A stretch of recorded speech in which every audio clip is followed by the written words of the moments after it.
साथियों, आज प्रस्तुत है महात्मा गांधी की आत्मकथा सत्य के प्रयोग का भाग 3 और हम सुनने जा रहे हैं भाग 3 का अध्याय 15, जिसका शीर्षक है कांग्रेस में।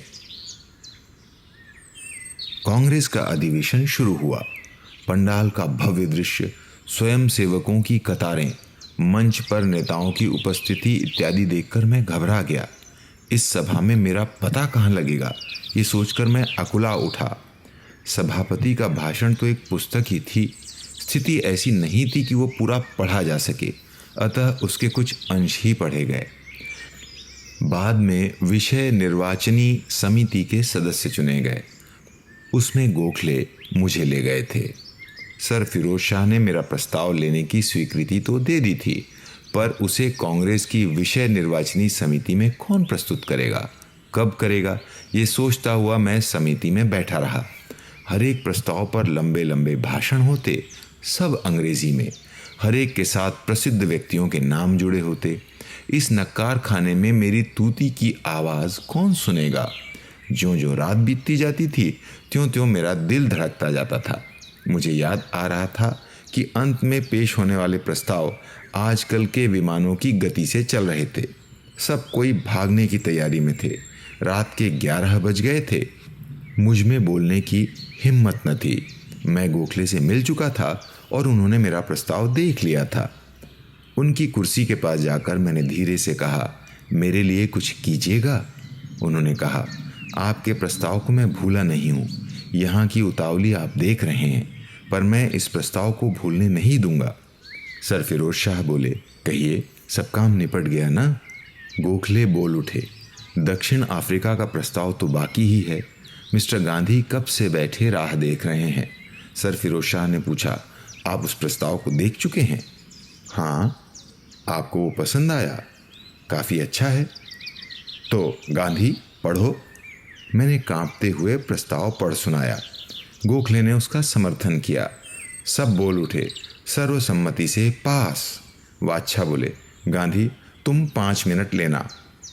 इस दृश्य से मुझे प्रसन्नता न हुई।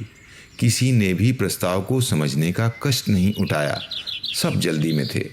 गोखले ने प्रस्ताव देख लिया था, इसलिए दूसरों को देखने सुनने की आवश्यकता प्रतीत न हुई। सवेरा हुआ। मुझे तो अपने भाषण की फिक्र थी। 5 मिनट में क्या बोलूं? मैंने तैयारी तो अच्छी कर ली थी, पर उपयुक्त शब्द सूझते न थे।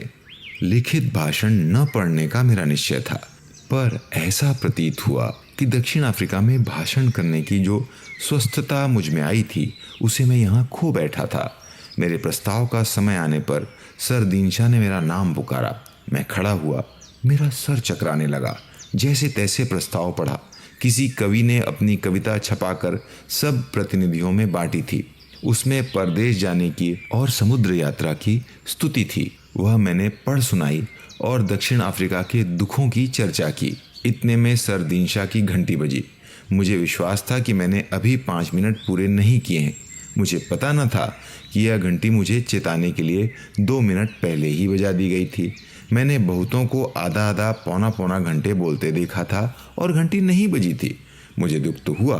घंटी बजते ही मैं बैठ गया, पर उक्त काव्य में सर फिरोज शाह को उत्तर मिल गया। ऐसा मेरी अल्प बुद्धि ने उस समय मान लिया। प्रस्ताव पास होने के बारे में तो पूछना ही क्या था। उन दिनों दर्शक और प्रतिनिधि का भेद क्वचित ही किया जाता था।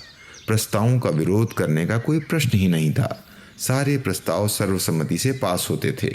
मेरा प्रस्ताव भी इसी तरह पास हुआ, इसलिए मुझे प्रस्ताव का महत्व नहीं जान पड़ा। फिर भी कांग्रेस में मेरा प्रस्ताव पास हुआ, ये बात ही मेरे आनंद के लिए पर्याप्त थी। जिस पर कांग्रेस की मुहर लग गई, उस पर सारे भारत की मुहर है, ये ज्ञान किसके लिए पर्याप्त न होगा।